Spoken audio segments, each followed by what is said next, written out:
ไปเป็นเรื่องคนขี้โม้เหรอ คนขี้โม้นี่เตือบโม้ได้นะอันนี้ไม่ใช่โม้นะเอาความจริงมาอู้หรอก บางคนแบบมาละทุลุงชู้ขี้โม้มาแล้วฮะ อันนี้ไม่ใช่โม้นะโม้คิงอยู่หรอกไอ้ยังเป็นยังโง่อยู่หรอก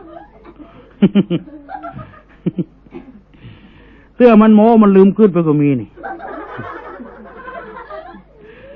เสื้อฟังเอาเพื่อนแล้วเอากำเพื่อนมาอู้นะมันมีตังออกอะมีหมอหนึ่งเขาเป็นนั่งอู้เรื่องไอ้งมฟ้าเนาะไอ้งมฟ้านี่นะมันว่าดอยเนี่ยก็ขี้ไถอีโลขี้ไถไอ้งมฟ้าโอ้มันโม้ขนาดะเตื้อนะสุมาจะนั่งขี้หัวกำฟ้าอยู่อีโลเขาไปเจือมันอะมีก้าโอ้มีก้ามันมีจะได้พอเวลามันลูกว่าแท้บ้านนอกเนาะขนาดนั่งขี้งมฟ้าอยู่แล้วเวลามันลูกมันอย่างเงี้ยอย่างใดหัวมันมาดีจุขี้ดินบุญนะเนี่ยมันโม้สุดขีดหมอเนื่องมันอวดว่ามันขึ้นดอยโอ้สูงไปสูงเงาเนื้อนี่อันนี้แชมป์ชิงแชมป์หรอก สูงไปสูงเงาขึ้นเข้าอ่ะมันสูงมอกใดโอ้หาอู้กินดูมึงเชื่อปะน้องอู้มันมอกใดพอขนาดอยู่บนดอยมาเดือนกายหัวบื้อเลยมา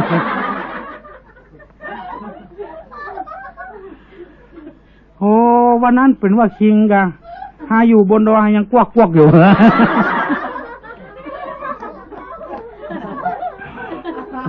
ชิงแชมป์ที่มหานากาวะโมแตะโมว่าเนี่ยสู้หมอมุลุนมาได้ทีนี้คนขี้โม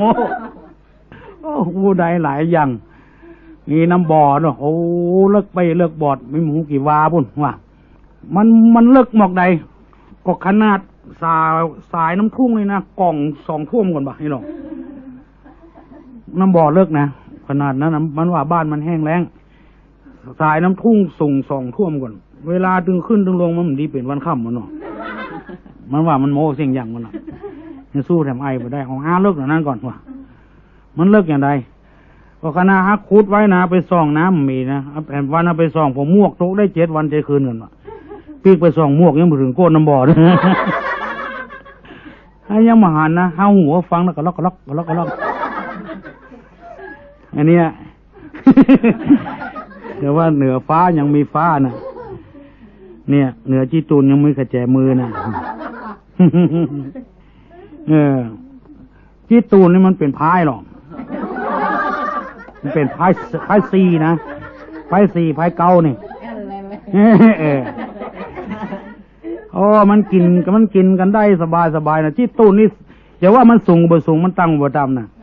ถ้ามันเป็นกู้กันนี่มันสูงสุดอะเนี่ยถ้ามันแยกไว้ก็มีความหมายนะเป็นอย่างนี้หรอกมันต้องหูหมดเนาะ ก็มาอันจะประตันเขาหรอกเนี่ยคือว่าเหนือจีตุนยังกระแจมือคือหมายความว่าอย่างนี้เรื่องมันนะเราเล่นพายนั้นมันมี2 ปลายน่ะ1 ปลายห่อ1 ปลายไต เขาอู้ฟังเขาอู้กันไปกันเพื่อเขาตายไปเราอ่อนจะหมูเรื่องหูเราเนาะจิตปลายห่อนี่มันจะมีไอ้อย่าง3 แตงกา6 หมูโลนี่กาเนี่ยอันนี้ปลายห่อปลายไตนี่ก็มีตีมีตังนี่เนี่ยมีอย่างงูมันชื่อมันมีหรอกเป็นอย่างเขาก็จำได้พ่องไม่ได้พ่องแล้วนี่อันเนี้ย2 อันนี้ถ้ามันออกมานะจะไปกินกันมาได้หรอกปลายห่อกินปลายห่อปลายไตกินปลายไตนี่สมมติว่าตังออกมาตีกินได้นี่วิหรอกมันตีชื่อมันนะไม่ใช่ว่าลูกคุยนะมันจะตีลูกคุยนะตังนั้นมันมี4 หูเนี่ยถ้า3 แตงออกมานี่ก็5 กินได้5 กิน3 แตงได้6 กิน5 ได้อย่างเนี้ย4 ป้า 9บนมีลำดาหนู4 5 ป้า 9ดอกดังจักกำลังเท่ากันนี่เขาถึงว่ากันไปอันน่ะนี่เป็นอย่างนี้ทีนี้บางอย่างมาผสมกันได้เขา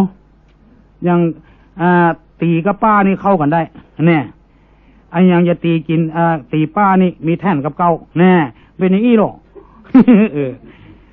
อันนี้ถือว่าไอ้ยังจีตูนนี่มันเป็นกู้กันนะตีนี่มันมี2 ตัวหรอก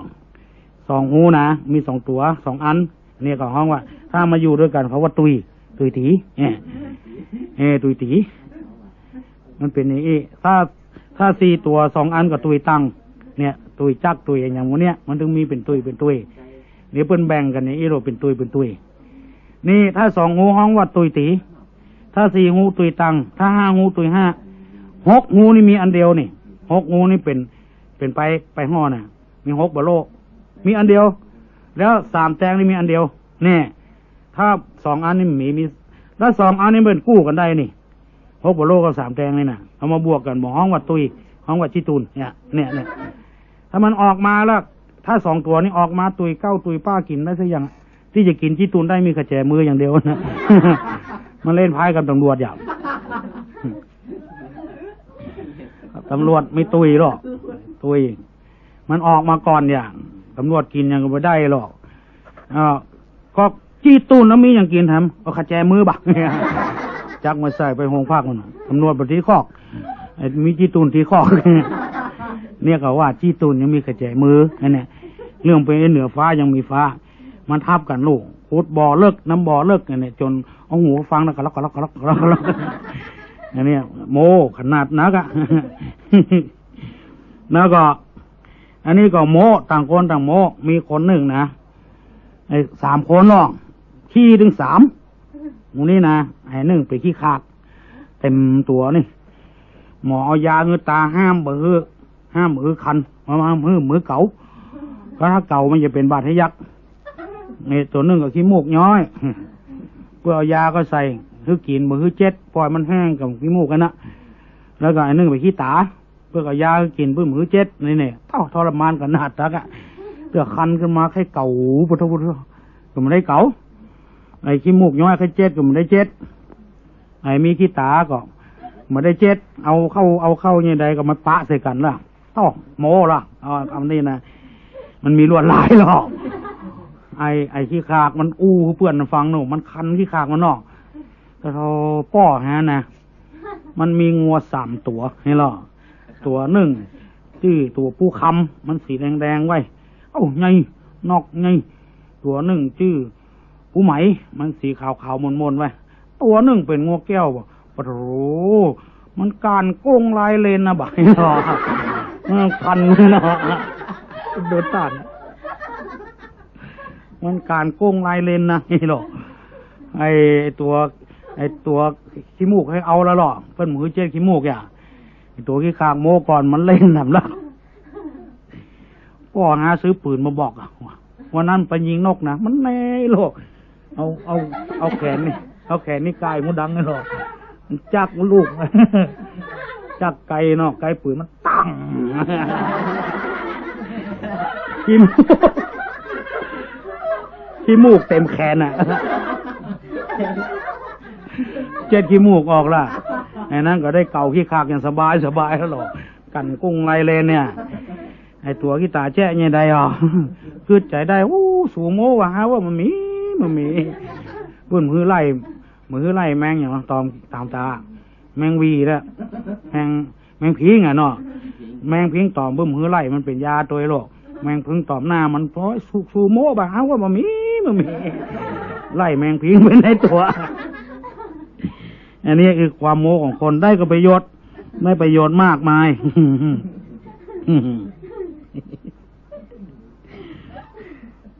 2 คน อันนี้ทำเรื่องนะ2 คนไปตะกอนเป็นกานี่เป็นหาบลูกไม่ใช่มีรถมีรางอย่างมาเดียวหาบเป็นนะกาไถก็ใส่หาบกากองก็ใส่หาบกาหม้อก็ใส่หาบกาบุงกาเปียกก็ใส่หาบหมดอะหาบไปแล้วก็เพิ่นนึงแปลงตูบอย่างมาเดียวนี้ศาลาไทยตำนอกบ้านเพิ่นถึงคนมั่งมีสีสุขตำบ้านเจ้าเมืองแปลงตูบคือพวกกานอนโน่มีมอน้ำมอหนองแต่ก่อนบ้านเมืองมันม่วนเพิ่นถึงเหมือนอย่างนี้กันโน่มาลักมาโจกกัน2 กันนี่2 คนไปกาหม้อกับค่ำมากับพากันไปนอน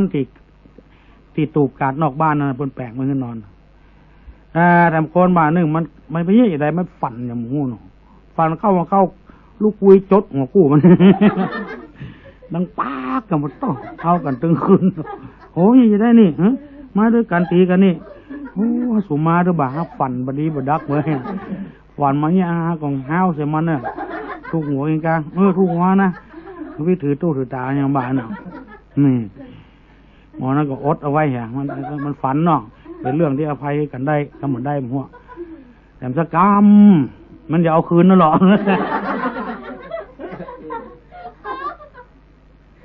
มันจะหอม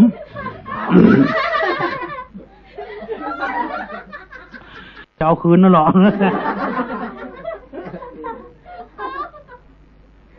มันจะเอาคืนมีปืนเหล้าเจี้ยนะมีหัวเนาะไอตัวที่กั้งรับกั้งวัดหัวนะคนต่อโลฟัดมันก็ลงมือซ้ำแล้วหรอซ้ำหัวกอกโฉดปังโหวัดหัวอย่างโอ้ห้าก็กั้งนะบักนี่หรอกว้างกิ้งกั้งที่อย่างซ้ำห้าถ้ากลัวประทุกรูบัง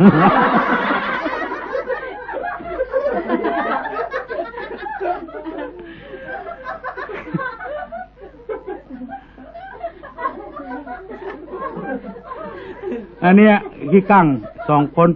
คนน่ะไปก้าด้วยกันก็เจี้ยนี่ก็จบเลยอีกก่อนค่อยฟังกันทำไมเนาะกันเดียวก็ได้ยินละ